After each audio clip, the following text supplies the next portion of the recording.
औज़ुबिल्लाहिमिनश्शैतानिर्रजीम बिस्मिल्लाहिर्रहमानिर्रहीम अस्सलामुअलैकुम। Welcome to my channel. FPSC ने सीएसएस 2022 रिटन एग्ज़ाम के लिए डेट शीट अपलोड कर दी है। पेपर्स स्टार्ट हो रहे हैं 12 मई 2022 से और ख़त्म हो रहे हैं 20 मई ऑफ 2022 को।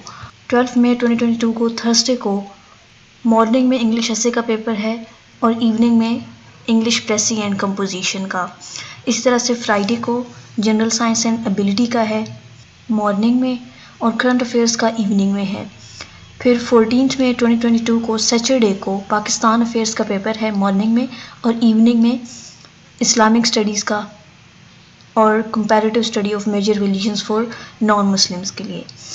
उसके बाद आप अपने ऑप्शनल सब्जेक्ट्स के हिसाब से देख लें कि कौन सी डेट को आपका कौन सा एग्ज़ाम बन रहा है, क्योंकि बहुत सारे लोग ये चाह रहे थे कि एग्ज़ाम की डेट जो है वो आगे हो जाए, क्योंकि ईद के फ़ौरन बाद जो है वो पेपर्स हैं। लेकिन अब एफपीएससी ने जो है वो डेट शीट अनाउंस कर दी है, तो अब डेट आगे नहीं होगी।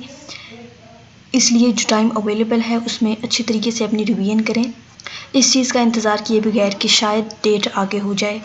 That's all for today's video. Best of luck for your written exam.